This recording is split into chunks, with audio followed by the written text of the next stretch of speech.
So I'm getting ready to unpackage our new rectifier. They call it a selenium rectifier. I think I'm pronouncing that right. So I'll tell you the story why we're replacing this in a second here. This is brand new old stock.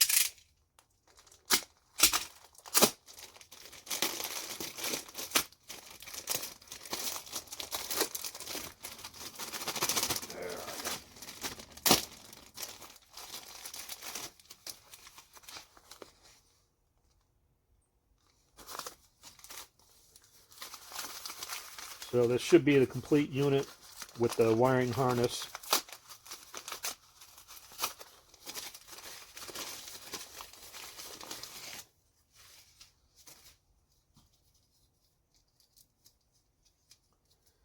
There we go.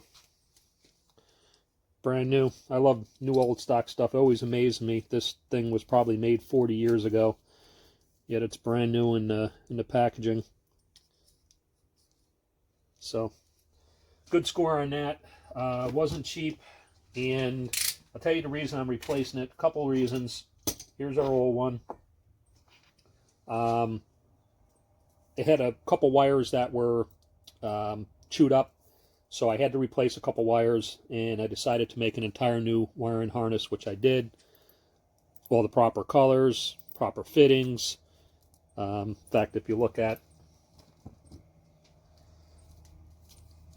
the NOS one compared to what I built, pretty close. But what ended up happening is, so I'm going to try to explain this this rectifier and what it does.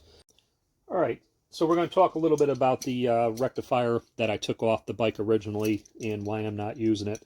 I don't want to make this too long, but basically, when I took this apart, because I had to rebuild the wiring harness, I kept track of the plates, the spacers that were in between each one, and I set them in order, and I also wrote down how they went. So when you do that, this pretty much looks like a bunch of metal plates with washers in between. It doesn't look much more complicated than that, but it actually is. So these have to be, if they're taken apart, which you really shouldn't take them apart to begin with, you know, unless there's a reason like I had, but they definitely need to be put back together in the right order, which I had intended on doing, but this stuff was stacked on my workbench and I had everything in order the way it came off, and I was out here doing something else. Long story short, I moved some stuff around and these plates got knocked around, so they got knocked out of place. I put it back together the way I thought it went, but the reason I'm not going to take a chance with that is these are very specific. These metal plates, it's actually coated with, I think I'm pronouncing the word right, selenium. And those spacers in between there, more than likely, again, don't quote me on this, I'm not the guy or the expert on this, but those spacers or washers are probably different types of alloys or metals. One might be copper, one might be tin, one might be aluminum, not quite sure, but that's kind of how this type of rectifier works.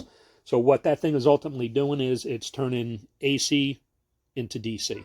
So your magneto or stator, that's creating AC, that's converting it to DC to run your lights and that kind of thing.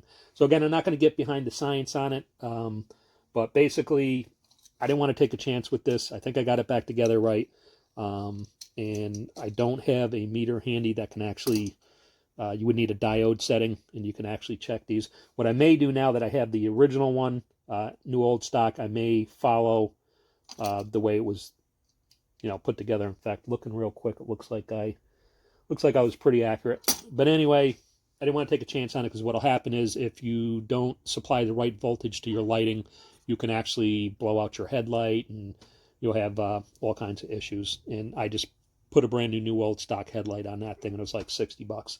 So I didn't want to have to go through this cost, but there isn't too many of these out there. But I found it was reasonably priced, and again, probably cheap insurance that I don't end up blowing out a headlight and then have to end up going to buy this anyway. So again, I may end up putting this back together correctly according to this, and I'll take some measurements off of this diode meter once I find mine, and I can compare it to this once I get the wiring harness put back on it, and if the values are the same, I may save that for a spare or whatever.